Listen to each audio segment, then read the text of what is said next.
Hello, everybody, and welcome to Reconstruction, the virtual launch event for our latest issue, Sand Issue 22. We are so excited to be celebrating the launch with all of you today, from the comfort of our own home to hopefully the comfort of yours.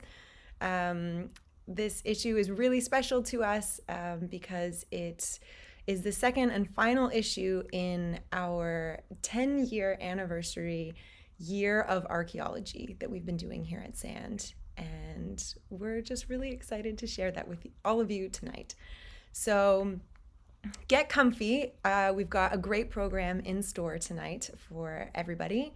And yeah, we're just thrilled, beyond thrilled, to be celebrating all of the wonderful contributors that are in this issue, all of the beautiful, diverse, original, creative, shocking, tender, and wonderfully weird stories, poems, artworks that you can find in the pages of issue 22. If you haven't already done so, the issue is here. So head over to sandjournal.com where you can get your copy, either in print or a digital version, and sign up for our subscription service so that you get every copy of Sand as soon as it's hot off the press in your mailbox or your inbox. So head on over at some point so that you can get a copy of your own. And otherwise, let's get started. So for tonight, we have a whole bunch of wonderful stuff going on. But before we jump into some of the readings that we have in store for you tonight, I want to just let you know about a fun little contest that we're going to be running this week in celebration of the Sand 22 launch. In case you haven't noticed, the theme of our launch event and a recurring theme inside the issue is that of reconstruction. And so what we thought might be fun to do is for you, our wonderful community of viewers and readers, to make your own poem. Do a little digging, see what kind of printed words you can find around you at home, whether it's on a shopping list or the spine of a book or the label of your shampoo or whatever words you see printed around you, and use those artifacts, if you will, to create an original poem of your own. And in honor of the fact that this is our 22nd issue, check us out. We're going to ask that you keep your poem to max 22 words. We hope that we get lots of exciting creative submissions for our little contest. We'll be featuring some of our favorites on our social media channels, and the winner will receive a free Sand product of their choice. So have a think. You've got a few days to do it. You don't have to do it right now. The deadline for that is Wednesday, and you can submit your poems either using a form on our homepage, sandjournal.com, or you can send your submissions via email directly to contest@sandjournal.com. But enough about that. Let's dive into the fabulous program we have planned for you with our first readers. I am going to hand it over first to our fiction editor, Ashley Moore, who will be introducing our first reader, Claire Dodd, and her wonderful story. And following that, we will have one of our poetry editors, Krista Siglin, who will be introducing our first two poets of the evening, Viva Padilla and Dorcia Smith Silva. I hope you enjoy. Here you go. Welcome, and thank you for joining us for the launch of Sand 22 today. We have been working on the issue for the last 6+ months, and it is so exciting to finally get to share the work with the world. And it's really exciting that we get to share it with people all over the world. Thank you for being fellow lovers of words and art, and for being here with us. I am delighted to get to introduce the first reader for tonight, Claire Dodd. Claire's work has been published in the Rumpus and Columbia Journal Online, and she was also awarded an honorable mention in Glimmer Train's 2019 Short Story Award for New Writers contest. Tonight she'll be reading an excerpt from Cora Pearl's Magnificent Vanishing Act. The full story can be found in Sand 22. At the center of this story is the disappearance of Cora Pearl, a deeply magnetic and deeply scarred character who has a profound influence on others' lives, even as she hides her own vulnerability and loneliness with her brazen behavior.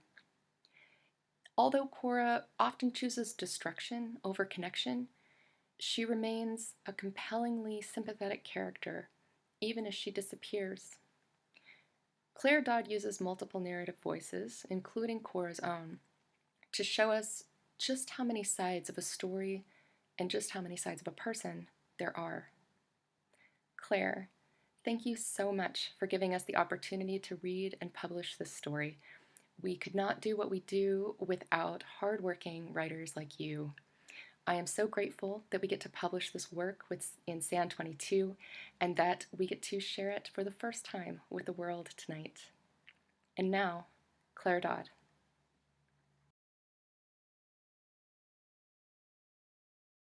Hi, this is Cora Pearl's Magnificent Vanishing Act. Cora, 1998, Iowa City, Iowa. Want, verb, 1. To be necessary or needed, as in I'm wanted by my grandmother. She cannot reach the canned plum tomatoes, but she can sit in her motorized chair in the middle of the aisle and beckon. If I don't respond, she can poke the skin between my shirt and pants. I'm always in reach of my grandmother. Almost everything else isn't. She can't hand the cashier bills from her wallet. She can't drive herself home. She can't live alone. But she can wheel herself outside the store, block the exit, slice open her pack of cigarettes, say, I'll wait here, and wave me away to find my mother. Want, verb, 2. To suffer from the lack of. My grandmother wants relief. What do you expect, Cora? I can no longer act for myself, she says when she asks me to deliver a note to the housewife who lives next door. The note says, your husband is lying to you. The housewife listens to encouraging words, positive music, K-Love, in the early afternoon at top volume when my grandmother tries to sleep. Don't give me that face, my grandmother says. I'm the one who's stuck here. She means on our sleeper couch, in our living room, on this planet. For want of, phrase, because of a lack of something. For want of anyone else to talk to, my grandmother tells me everything. How she is feeling, what she remembers, why her life turned out the way it has. I thought I'd seen my share of tragedy, she says, but then I got old. One day you're yourself. The next day you're begging somebody, anybody, your own daughter even, for help. I'm also wanted by my mother, as in to be necessary or needed. While I shop with my grandmother, she waits in the parking lot. In summer, she rolls the car windows down when it gets too hot and takes sips of beer from a plastic cup. In winter, she keeps the engine on and longs for hot coffee. My mother can't speak to her mother without breaking something. The car is littered with snapped toothpicks. The kitchen counter is covered in napkin shreds. My mother can't speak to me without saying, one day things will turn out differently. She can drive home, park the car, and go over to our next door neighbor's house, but only if the neighbor's wife isn't home. If the neighbor's wife is home, my mother can't be free of us, not even for a minute. She must follow us down the gravel driveway, through the gate that won't latch shut, and up the ramp she installed after 3 doctors insisted my grandmother would never stand back up. My mother also wants, as in suffers from the lack of.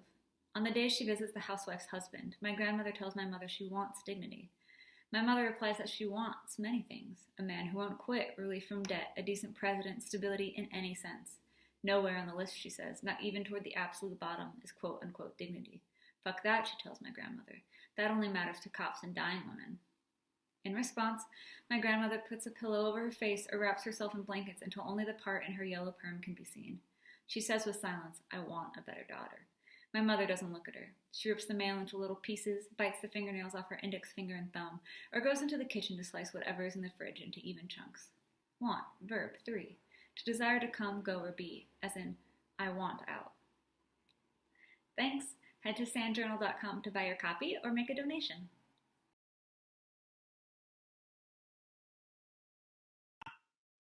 Hi, I'm Krista, one of the co-poetry editors at Sand. I have the pleasure of introducing one of our talented contributors for this issue, Viva Padilla. Viva Padilla is a bilingual poet and writer from South Central Los Angeles. She's the founding editor-in-chief of Dryland, an independent and grassroots print literary journal. Viva's work has been featured or is forthcoming in the LA Times, the Acentos Review, Cultural Weekly, Where Amitu and Everything Changes, an art exhibition by the LA Forum for Architecture and Urban Design. Viva is a first-generation Chicana. She dedicates her work to the memory of her father and the sacrifice made by both her parents.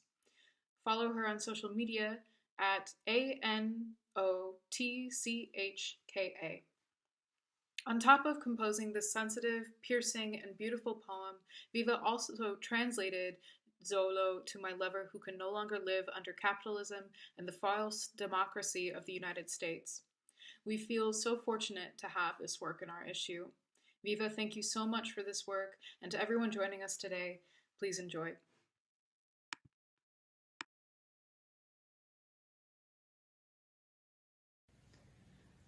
This is Xolo, a mi amante que ya no puede vivir debajo del capitalismo y la farsa de la democracia de los Estados Unidos. Si regresas a tu pueblo, diles que allí vengo. Si regresas a tu cama, diles que al pájaro no abandonas. Si regresas a tu cama, diles que yo caliento tus escalofríos. Cuando llego, y si te encuentro trabajando con el peso de esos huesos, diles que tienes un recuerdo de un suspiro profundo y deja tu labor en la esquina. Translation in English. Xolo, to my lover who can no longer live under capitalism and the farce of democracy of the United States. If you return to your village, tell them I am on my way. If you return to your family's home, tell them that you are not abandoning your bird. If you return to your bed, tell them I am the one that calms your fevers. When I return, and if at work I find you, with the weight of those bones, tell them you have a recollection of a breath profound, and leave your labor on the corner. Thank you. Thank you, Sand. Go to sandjournal.com to purchase the issue. Thank you very much.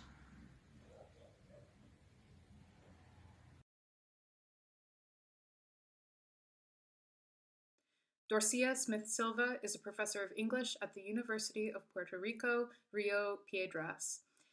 Her poetry has been published or is forthcoming in Portland Review, Stoneboat, Storyscape, Pigeonholes, Eclectica magazine, and elsewhere.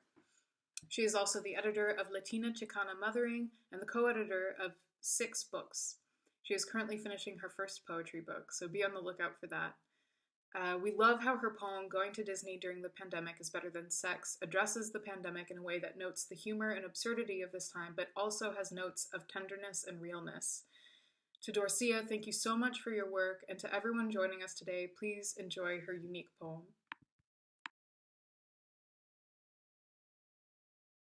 Hi, I'm Dorcia Smith Silva, and I live in Puerto Rico. My poem for today is Going to Disneyland During the Pandemic is Better Than Sex. I can hit the 8th octave O on Space Mountain, the straps scissor across my breast, and my breath allegratos the chisel of seconds as the cart sleuths the anatomy of hymns. There will even be a photo for purchase afterwards.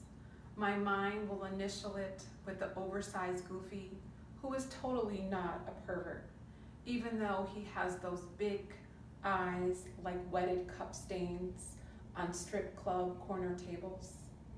They say that smells are put together like chorus lines to make us giggle and moan. Does intercourse smell like caramel popcorn? I don't think so, but it does bring those heart-shaped cookies and giant turkey drumsticks to pulse the air. Who's next? Yeah, that's me. There's still a lens of day for Big Thunder Mountain Railroad and Seven Dwarfs Mine Train. Women can have multiple orgasms, you know. Natural dopamine, higher, higher. Please go to sandjournal.com to buy a copy of the journal or to make a donation. Thank you.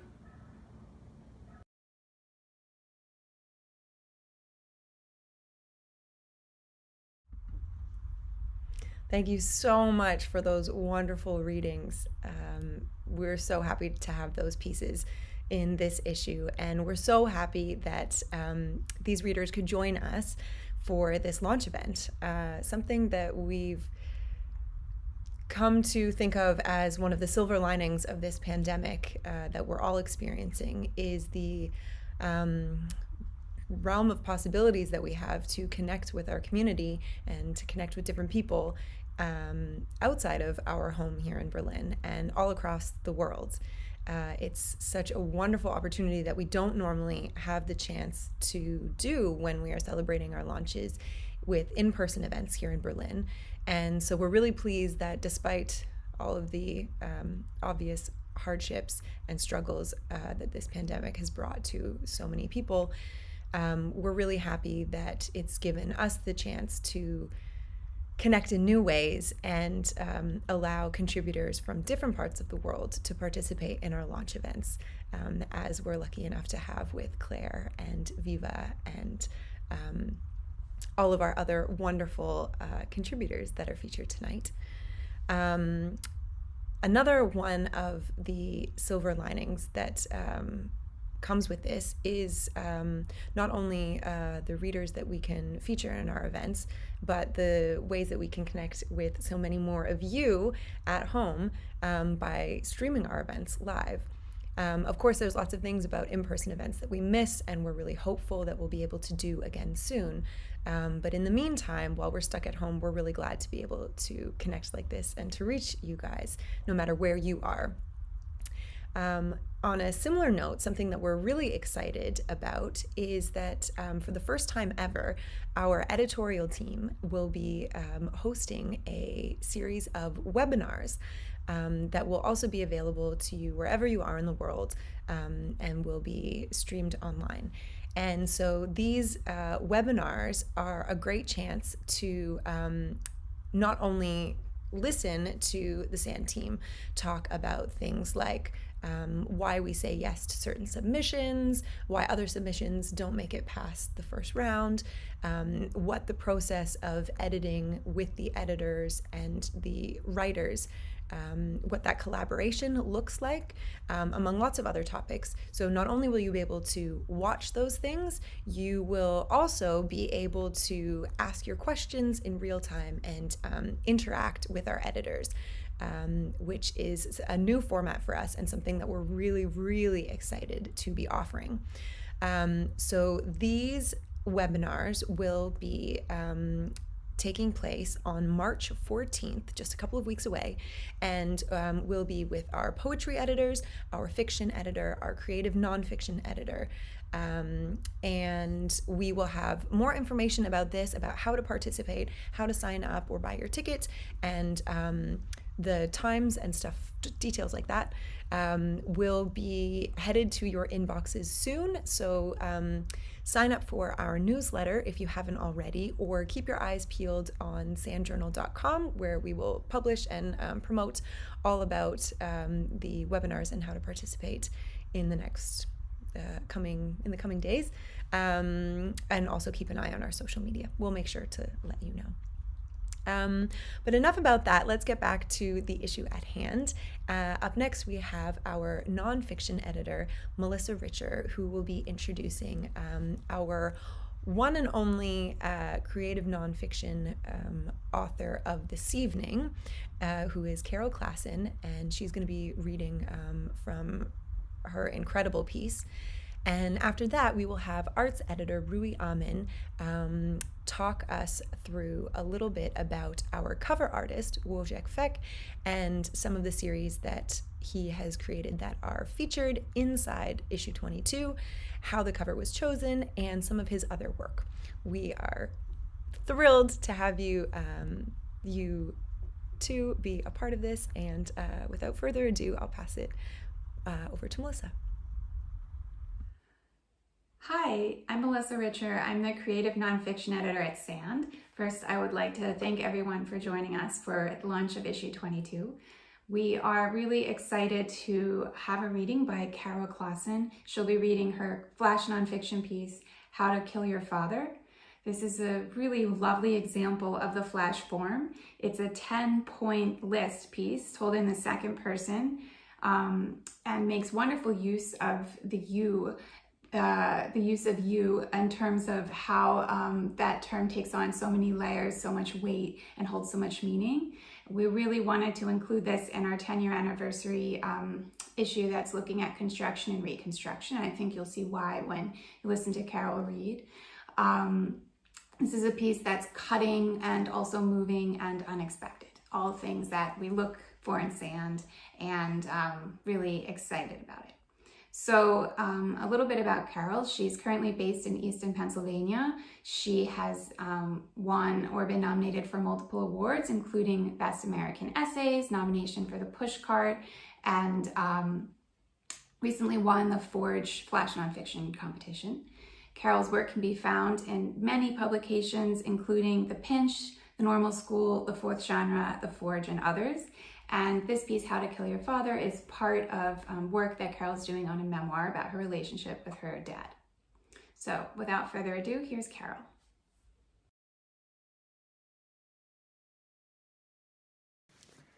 Hi, this is How to Kill Your Father. 1. If you've never loved him enough to want to see him at the bottom of a hole so deep it cuts through the earth and funnels into a dead star, you don't have enough skin in the game for this. 2. Begin early, before you know what you're doing, before you can even hold a pencil straight or spell the name of his favorite trees, the ones clustered in the Sierra Nevada where he likes to hike. Tell him, as a young child nestled against his chest, his arms wrapped around you, your eyelids fluttering, that you love him. 3. Sit on his shoulders so that when you're no longer small enough to fit, your absence weighs on him. 4. After your parents divorce and you move with your mother across the country, he will bombard you with letters and postcards. Don't write back until he's nearly yelling on the phone about how rude it is to not respond. He didn't raise you this way. Shrug into the receiver when he asks how school's going. When you finally speak, let him hear your 8-year-old voice in pinches as minute as mosquito bites, so that after you hang up, he itches for you. 5. Tell him how much fun you have fishing with your mom's new boyfriend. Tell him you'll try to write when you can. 6. After the 3rd grade winter break at his place, when he touches you while you sleep, write him from your kitchen table in Florida. Demand an apology. Use the word please like he taught you. Write him again when he doesn't respond. Imply that despite your origins in his body, or because of them, he has no right to yours. 7. When he asks if you'll be joining your brother and sister for the annual vacation, the only time to see him, consider how he used 4 words to apologize instead of the 2 you asked for. Let's move past this. Say yes. Once a week every year or 2. He knows you only enough to know you're his daughter. When you see him, try not to gag when he looks at you, touches you, says your name. Reveal so little that by the end of the visit, he knows less about you than he did at the start. 8. Take your stepfather's last name.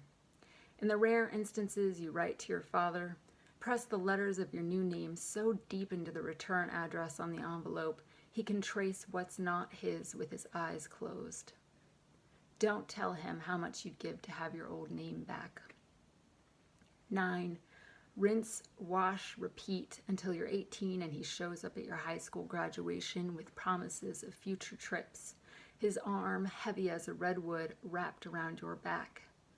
Smile for his pictures, say cheese while silently wishing he would fall off the face of the earth. 10.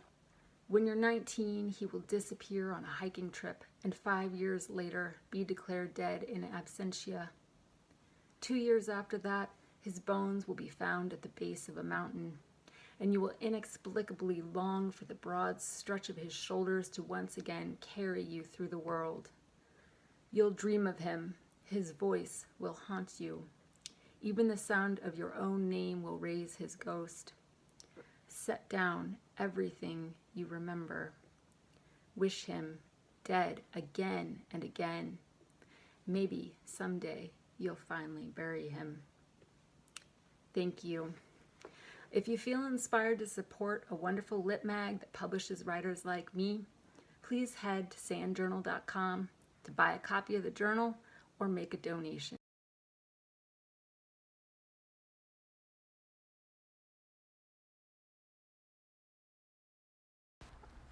Deciding on a cover artist is always hard. Not only do we need to find a work that relates to the inner theme of our issue, but it also has to be something striking, something we've not really seen before, and that will catch the eye of not just us, but also our audience. So for this issue in particular, I had an incredible selection of artists to choose from, but one of the signature artists really caught my attention. Wojciech Fek is a multidisciplinary artist from Poland based in London, with a very varied practice. After graduating from UAL, Fek has developed a beautiful and unique artistic style. Having dabbled in video work, sculpture, and graphic design, he has a broad practice that intimately comments on our contemporary culture and our relationship as humans to the world we inhabit. He gave us this short anecdote as to why he made the series titled Midas that we published in this new issue and the inspiration behind the project. In March, I returned to the hometown of Poznan in Poland to quarantine with my family in their home. I found myself back in my childhood bedroom, which was, after my moving out, transformed into a storage unit for old toys, childhood trophies, family heirlooms, holiday souvenirs, and other miscellaneous items my mother couldn't bear to get rid of. Midas is a series of photogrammetric scans of the familial archive, an attempt in digitizing those artifacts. Some of the scans closely resemble the original object, some bear digital artifacts and distortions, and some glitch completely, no longer resembling their physical counterparts.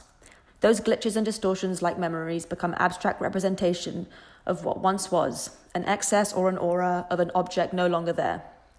The digital process, like biological memory, imperfect, deteriorating, entropic. The virtual sculptures are rendered, cast in gold, like monuments, altars, reliquaries, questioning modes of production, the mineral basis of computational technology, relationships between human, machine, earth, mineral, and the Anthropocene, and between the gold of my great-grandmother's earrings, the gold of my laptop's microchip, and the virtual gold of the rendering software. Looking at the mineral world through a virtual lens and at the virtual world through a mineral one. So as well as denoting to Midas, this anecdote that Fek gave us also goes well with the cover image of his work that provides a beautiful visual introduction into our theme. Now, with the theme of archaeology at the forefront of this new Sand issue, I instantly connected his work with our goal. As an artist who delves deeply into his own personal histories and that of his culture, I felt his work tied in so well with our current times and what we're trying to achieve. The organic shapes of the sculptures spoke directly to the theme of archaeology that we were tackling and trying to represent, and the juxtaposition of the gold colouring with the historic and archival meaning behind the pieces beautifully brought his ideas into a modern platform. Eye-catching and simultaneously intriguing, the pieces are not obvious, so to speak, when it comes to trying to understand what they are and what they mean. Like souvenirs or remnants of a time once gone, Midas is a very timely series that comments on our different realities and the passing of time. Even as abstract memories of the past, they still serve a contemporary purpose, allowing us to see the importance of immortalizing certain moments and also remembering where we have come from.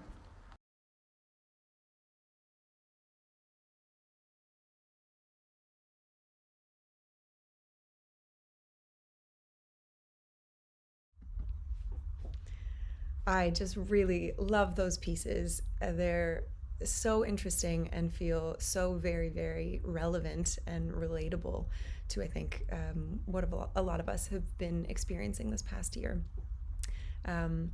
Maybe a little bit more so than how I can relate to the work of Carol, but moving and shocking and intriguing and relatable in different ways. For sure. Thank you both so much for sharing with us, and thank you, Ruhi, for speaking about Wojciech's work since he wasn't able to join us tonight. Right, so moving right along, I think as well when I think back about the last year, I think all of us here at SAND are so grateful that we've been able to continue publishing work that we are excited about, work that is diverse from people of all different genders, sexual orientation,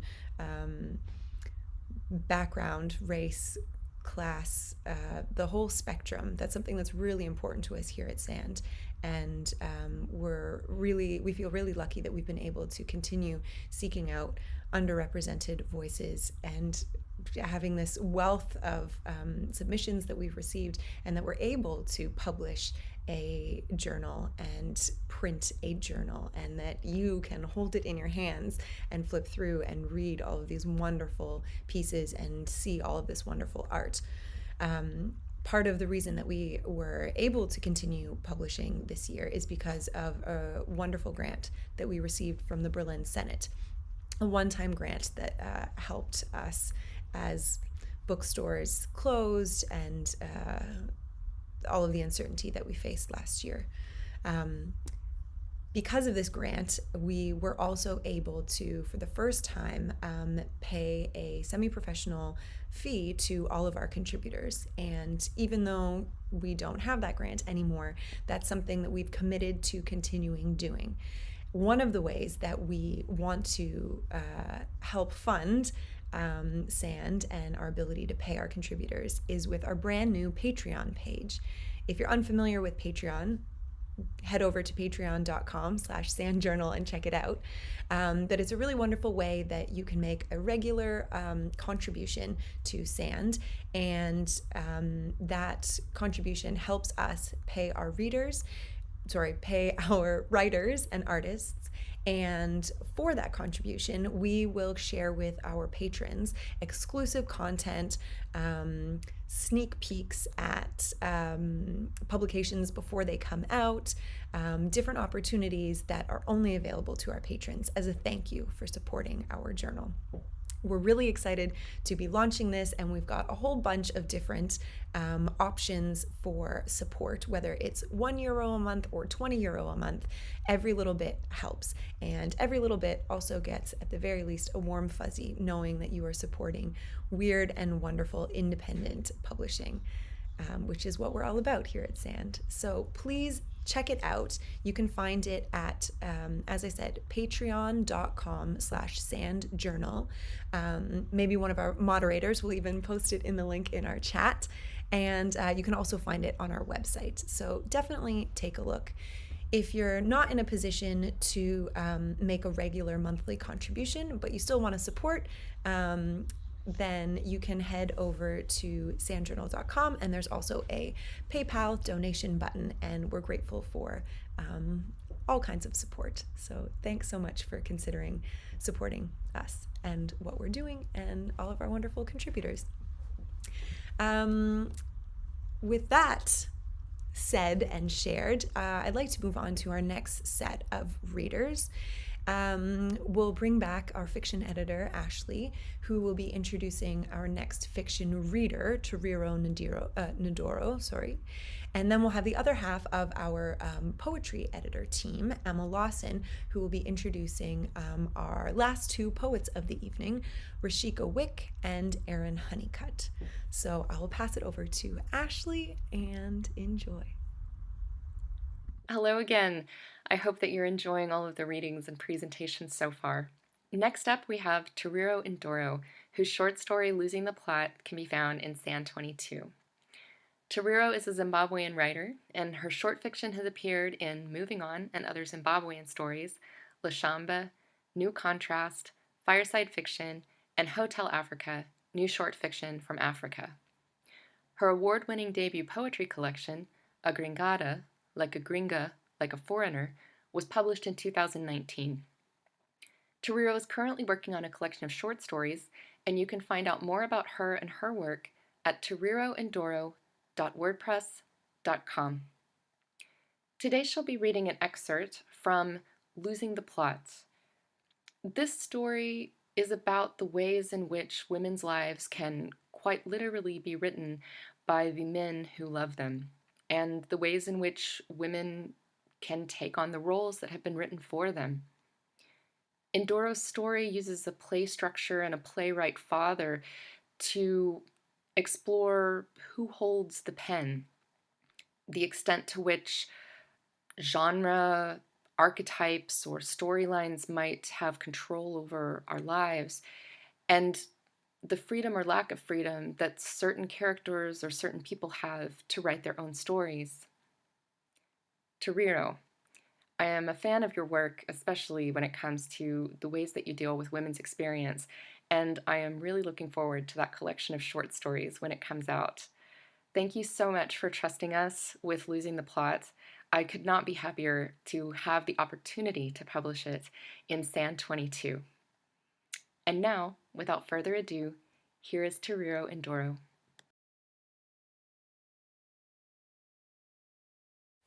Hello, this is Losing the Plot. 2. He's a great talent, that one, Baba would say, though a bit too flamboyant for me. If I were his manager, I would tell him to take it easy on the Marichera angle. There was only ever one Dambudzo, and there will only ever be one. Mandla should find his own niche, you know. Yes, I see what you mean, I'd say. Father was the greatest playwright and director the country ever saw. He felt it was his duty, his job, to evaluate every character, every flaw, every plot, whether on stage or off. Deep down, I feel his advice, when he gave it, was a hidden stage direction. All the world's a stage, he'd say, and there's no use in playing unless you do it to your full potential, yes? Towards the end, all the critics and connoisseurs were convinced Daddy was a prophet, or at least there was a curse hovering above him. Daddy only ever wrote tragedies, and in the end of his life, he attracted the most macabre of dramas, like he was stuck in Hamlet or something. Daddy died, aggrieved. Yet, if he were here right now, Daddy would be pleased by Mandla's improvement, his abandonment of the Marichera wannabe style to embrace his own persona. Daddy would be proud, but mainly of me. You know, you're just the one to help him, Marion. Men don't usually take advice from their peers, but a casual word dropped by a pretty woman, nothing works greater wonders. That was in the months following your death. Daddy was convinced finding someone else, someone significant, would push me out of my stupor after surviving the crash that killed you. In a way, he was right. I took on Mandla like a project complete with goals, plans, and milestones. Only Daddy had the goal to die before I could unveil Mandla 2.0. And since then, I've been the leading lady with no script to follow. Obeying the laws of inertia, I remain in the role my creator made for me. Mandla's muse. Thank you.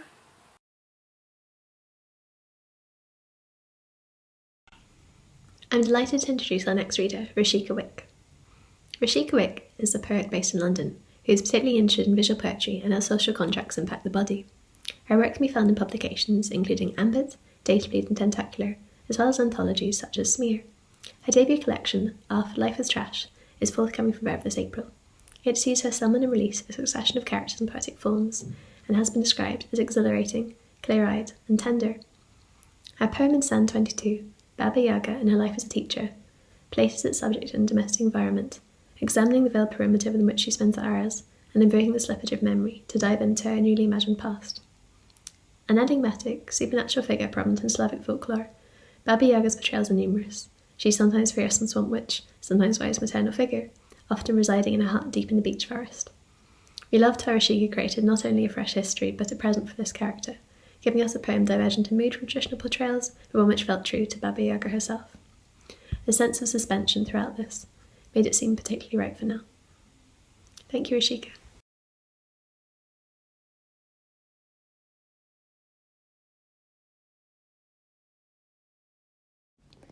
Baba Yaga in Her Life as a Teacher. Eyes are cellophaned from sleep. She is sipping green milk in a kimono, turning the pages of a new book. Men from the nettles blister about the colour of her mourning, her nails, with invectives caustic as new moons, rising on hot skin. They see veins like tiny skulls on her eyelids. Morning sun moves across the table in sequence, picking out a mortar, her crocus skinned hand, fallen sequins from a midnight shift. They watch her through the net curtain veil, whilst she observes light and shadow trawl across the kitchen floor, an underwater disco, hosting memories like sad fish from when the music was hard and people cried softly in the toilets in love. First lesson on Monday. Teenage boys are picked apart, unpeeled layer by layer, pale gleaming onions in magic light lying in dust. A great eye is chalked upon the board, the eye of a magnificent horse, and everyone is quiet now. Even the men turn back for home, where they will wipe their noses on dirt sleeves, unobserved.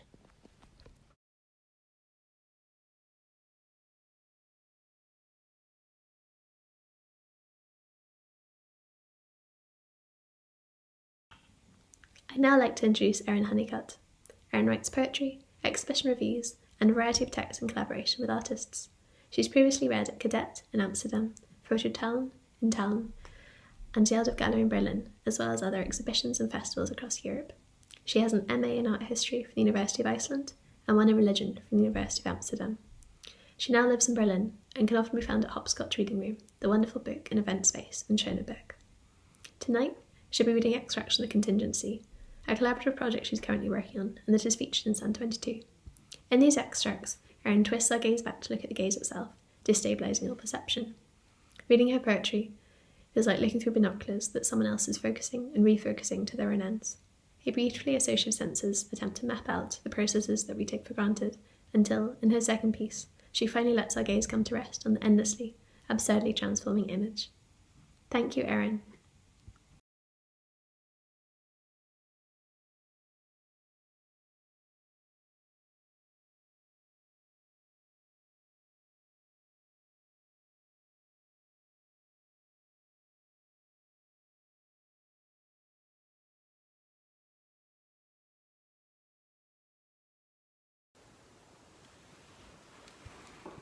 Hi. This piece doesn't have a name, but it was written about a photograph. It was hard to say if what was happening was really happening. Some would call it gazing, others would call it a shift. That is, this thing that happens when you look at a horizon line and you can't tell where your body is. Is it an extension of the eyeball into the horizon line, like letting it borrow your organ? I watched at a concentration of activity at a distance and felt it at my feet. I watched a curvature and felt it brush my cheek. I squinted to see the fine wrinkles on a pink face pinned to the concrete, and I felt fur on my nose. It was hard to say if this was aftermath or before math or a new kind of numerical offering. There was curvature involved. My body couldn't do the math. There was also an old lesson involved, one that was taught to be able to use the hand as a measuring device to get an idea of how far away a whale was breaching the surface. The lesson in my memory used the notches of my fingers held out in front of me, extended like I was giving the ocean a high five. It was important that my arm was perpendicular with my body as much as possible, but this was always a problem because my elbows don't go straight, so my whales were always much farther away than they were in reality.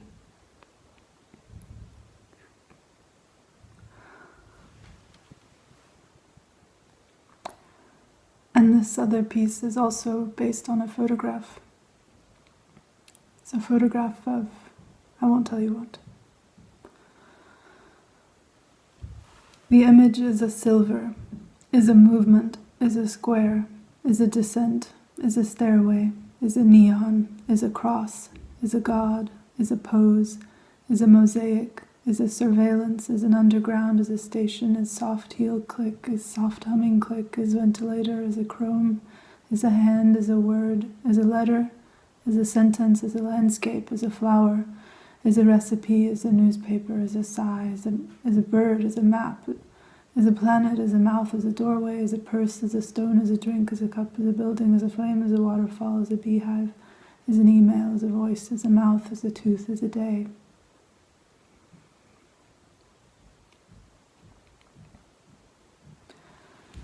So head over to sandjournal.com to make a donation or to buy a copy. Thanks.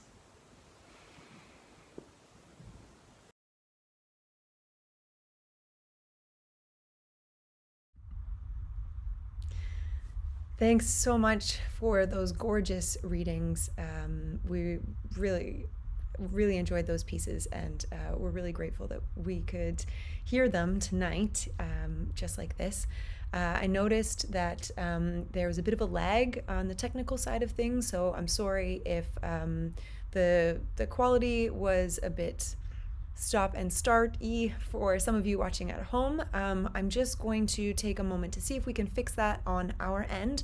So please stand by for a minute and don't touch your screens. I'll be back in a second, and hopefully we'll have the lagging issue sorted. Hang on one sec and see you soon.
Hi everyone, thank you so much for your patience as we try our best to sort out this little technical hiccup that we're experiencing on our side.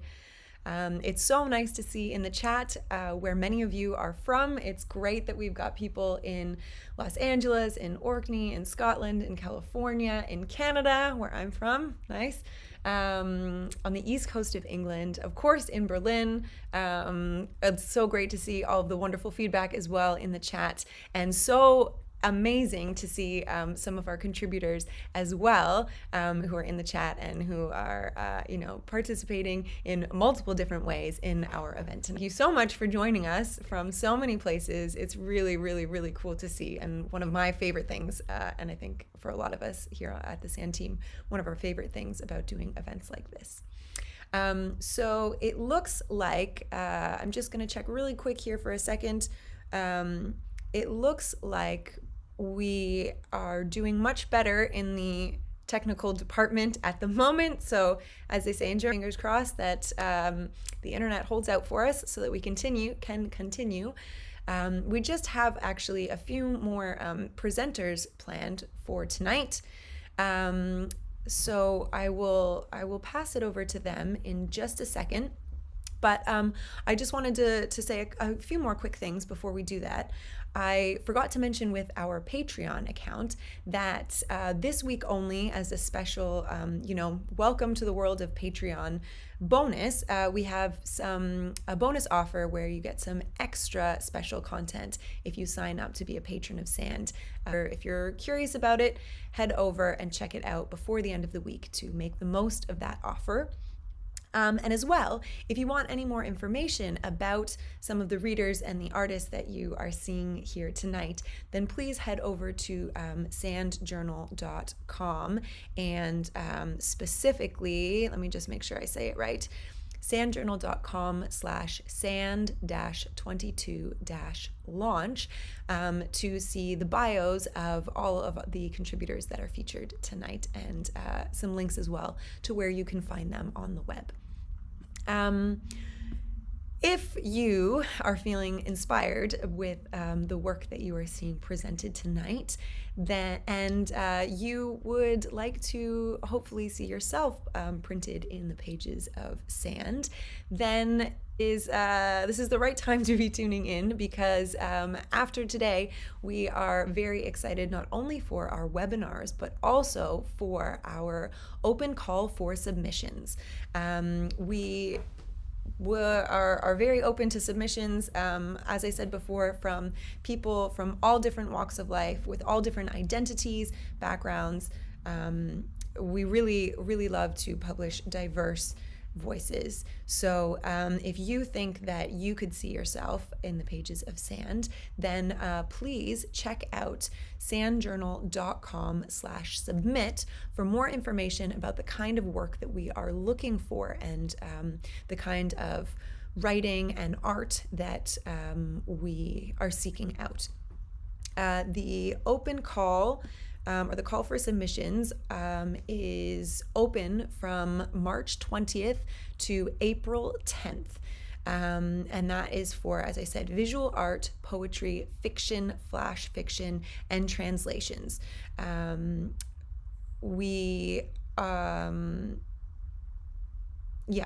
Sorry about that. You can see on the webpage more information about what we're looking for. And as I said, we really encourage people who identify as women, BIPOC, people in the LGBTQI+ community, people who are disabled, people who are working class, people who are international or geographically underrepresented, to consider submitting their work. We are very curious and excited to see what sorts of things we might find to put into the pages of SAND 23. So definitely check that out. Before we get to our last reader of the evening, I'd like to take a moment to pass things over to our editor-in-chief, Jake Schneider. Jake has a amazing way with words, has an amazing way with words that I always really appreciate. He writes a editor's note that you can find at the front of every issue that really a lot of what is in the issue and the ways that we've discovered the pieces inside are connected. So Jake's going to tell us a little bit about the theme of this issue and our year of archaeology and what sand means to him. So I will pass it over to Jake, and then we will have Ashley back to do an introduction for our last reader of the evening, R.M. Fradkin, with her piece, Giant Pacific. Thank you all so much for joining us to celebrate our 22nd issue of Sand. Now that you've already watched and listened to a bunch of our fantastic contributors, I'd like to talk a little bit about our theme for the issue. The unusual order fits how we do things. Many other journals like to announce a theme and then collect stories and artworks and poems and essays that fit that theme, but we go about the process backwards. We first want to find out what writers and artists are thinking about themselves without some artificial prompt. And then after choosing our favorites, we read into them, swirl around the tea leaves and look for patterns, contemplate how their preoccupations interact with our own. Before the pandemic started, we decided that for 2 issues we would be thinking about archaeology. But we left that concept very open-ended and we didn't tell our submitters. Last year, Sand 21 itself became an archaeological artifact. We chose those pieces in one era and we published them in another. I was reminded that every archaeological dig is as much about the mindset of the archaeologist as it is about the ordinary people who went about their lives in some past time, oblivious to posterity. The person observing is making meaning in collaboration with the person who made the artifacts, in our case the art and the writing. This issue, Sand 22, was created entirely in this new era, and this time it felt like all the contributors had become archaeologists themselves.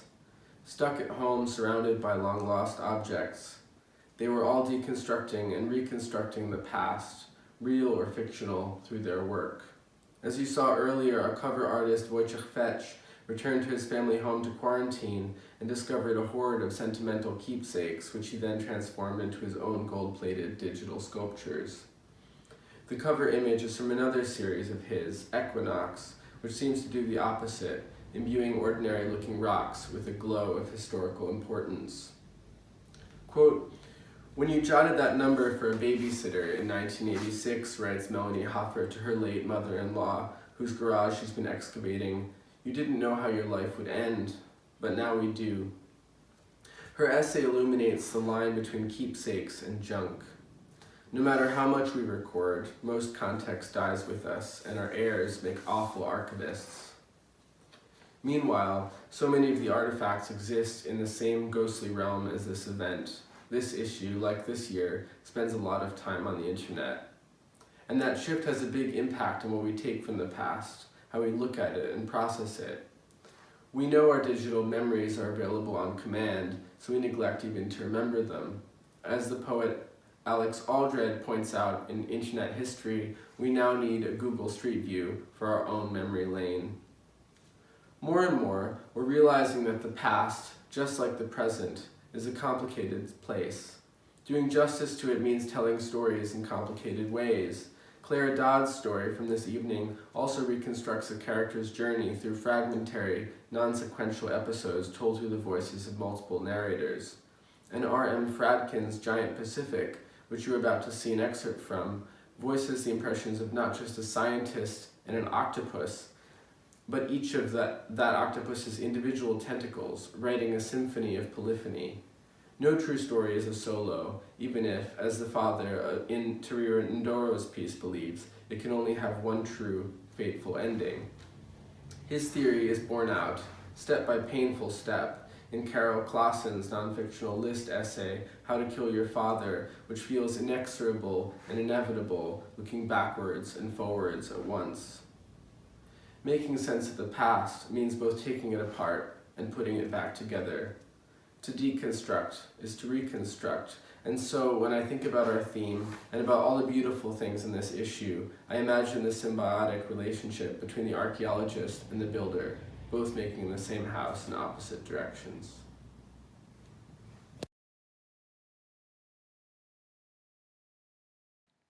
Hello again. It's almost time for us to say goodnight as we're coming up to our final reading now. I hope that you've enjoyed all of the readings and presentations tonight and that you'll head over to sandjournal.com to pick up your copy of the issue. If you want to become an even closer part of the Sand family, you might also consider heading over to patreon.com, where you can make a financial donation that will help us continue to pay hard-working writers and artists like the ones you've seen present tonight. You can find us at patreon.com/sandjournal. Our last reading tonight comes from R.M. Fradkin, whose short story Giant Pacific appears in Sand 22. R.M. Fradkin studied writing with Amy Hempel and Brett Johnston at Harvard and has had short fiction published in Cherry Tree, Thinker's Quarterly, Cleaver Magazine, and Tincture Journal, among others. She is also an affiliate editor of the Alaska Quarterly Review and will be beginning an MFA at the University of Idaho in the fall.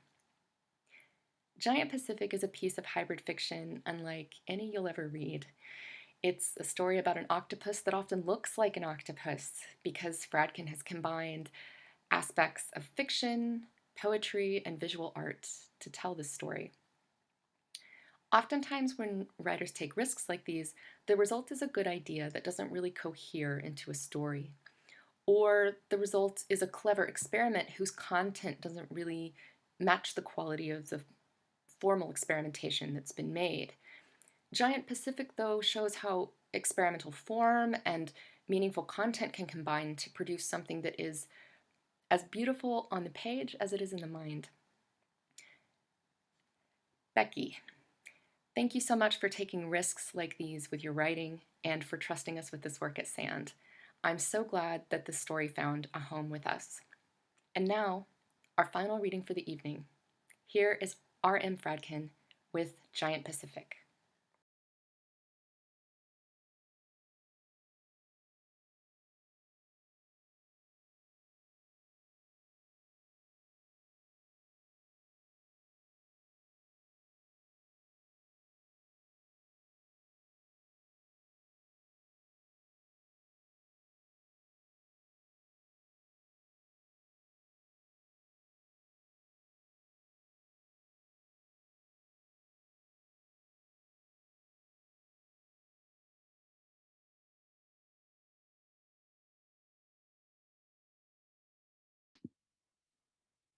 Hi, thank you so much for being here. I'm going to read just a small section of my story, Giant Pacific. It's a story that has a lot of visual elements. It's told partially through journals of a scientist and partially from the point of view of an octopus. And the octopus sections are told in pictorial texts that give a sense of the octopus's shape and movement and camouflage, and then also in column sections that have one voice for each of the arms and the brain. And I'm going to share actually the very end of the piece, which is a picture, and I will share that with you.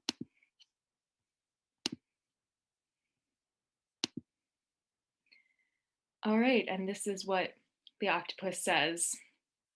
And at this moment in the story, the octopus has been watching over its eggs for many months. The eggs have finally hatched, and for a female octopus, this is pretty much the end of their life.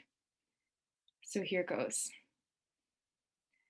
Out, away from, off the casing blows, uncling yourself from egg, from me, white, weak twitches, they jet away, then settle in the speed of water and light, then jet again, free to go only to the end of the big cube and back, never knowing how much water in the world, how many waters, and how deep and how many others, not just our favorite others, but others we eat and are eaten, every other in our ocean, so delicious.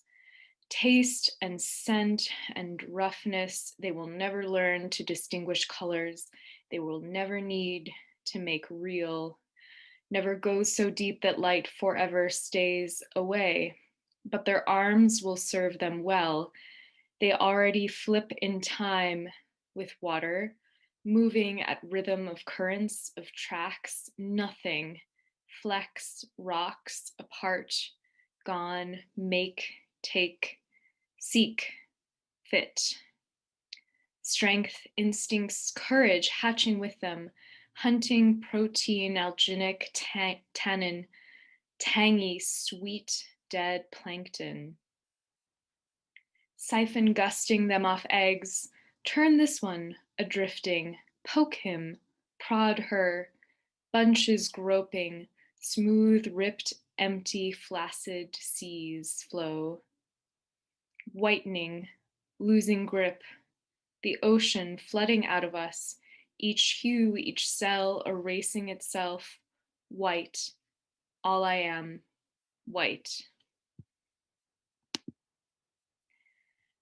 That's the story, and please go to sandjournal.com to check out, to get yourself a copy of the latest edition. I'm really honored to have my work in it, and a special thanks to Ashley Moore, who worked on the piece with me and understood the piece and worked with all the difficulties of the visual formatting. So thank you so much.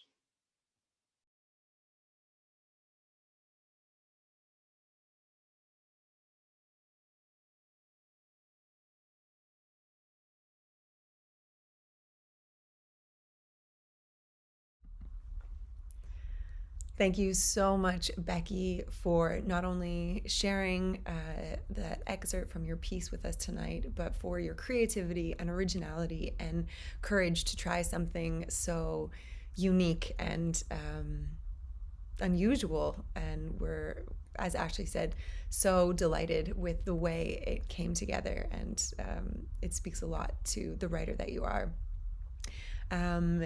And thank you so much, Jake, for those wonderful words about what it means to look in the past and see it from our place here in the present. And I think that's something to remember as we move forward, as we here at SAND, but also as all of us human beings in the world that we find ourselves in today, think about how we're going to move forward into the future.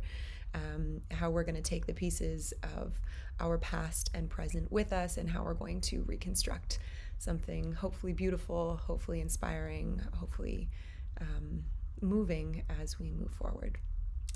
I am so grateful to all of you in the audience for joining us this evening, for sticking with it with us as we sorted through some of those technical bumps along the way. And so grateful for all of you who have already ordered or subscribed for your copy of issue 22, or for those of you that are headed over to do that now or in the next few days or weeks. It's there and ready and waiting. I also want to take this opportunity at this part of the evening to say some big thank yous. Thank you so much to Claire Dodd, to Viva Padilla, to Dorcia Smith-Silva, to Carol Klassen and Wojciech Feck, to Terrero Enduro, Rashika Wick, Erin Honeycutt, and RM Fradkin, and to all of the contributors of issue 22. We are so proud of the work that you have created, and we're so proud to be publishing it in this issue. If you've enjoyed tonight's program,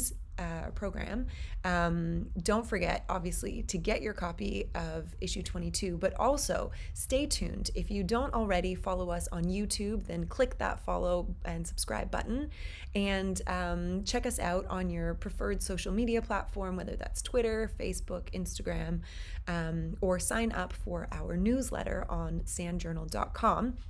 And in the next couple of weeks, we are going to continue promoting this wonderful new issue with more exclusive, fantastic digital content from some of our other contributors from this issue. For example, Aisha Reyes and Nasa King and others that we are very excited to be able to offer their work in this interesting and unique digital format. So definitely stay tuned for that. Also, don't forget that we do have this contest running, and it's only running until Wednesday. So if you're feeling inspired, please take a look at what kind of words you can see around you and how you can reconstruct them into something unique and all your own. Using max 22 words, send it over to us at contest@sandjournal.com or fill out the form on our homepage for your chance to win some sand swag.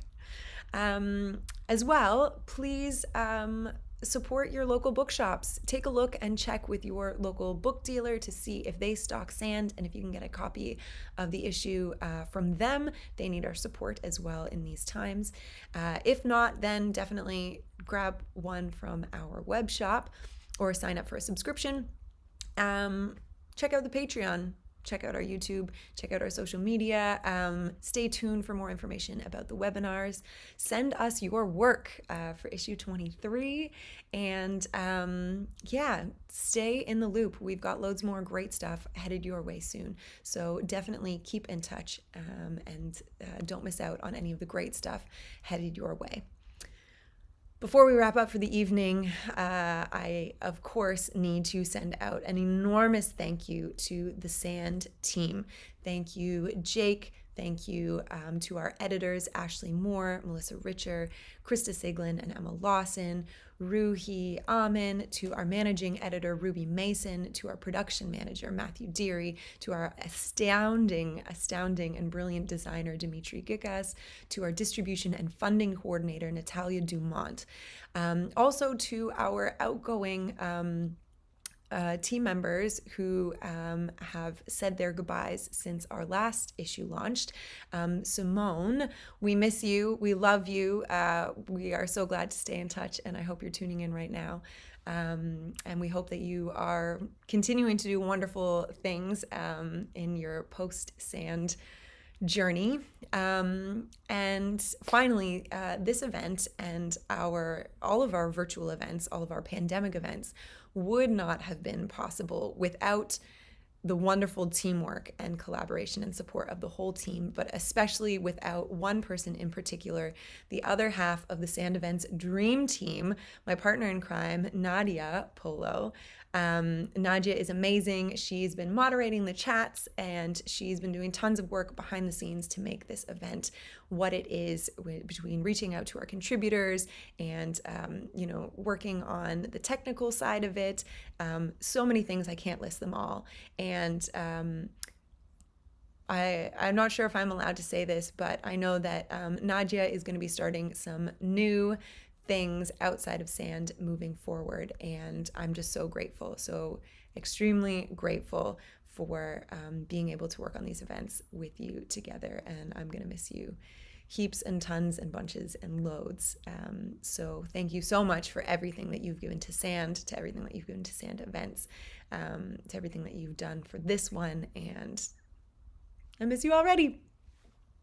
Anyways, before I get too choked up, thank you again to everyone. Thank you on behalf of the whole SAND team, to our audience. Thanks for writing in the chat. Thanks for watching all of our great content tonight. Thank you for your support. We would not be where we are today without you as well. So thanks so much.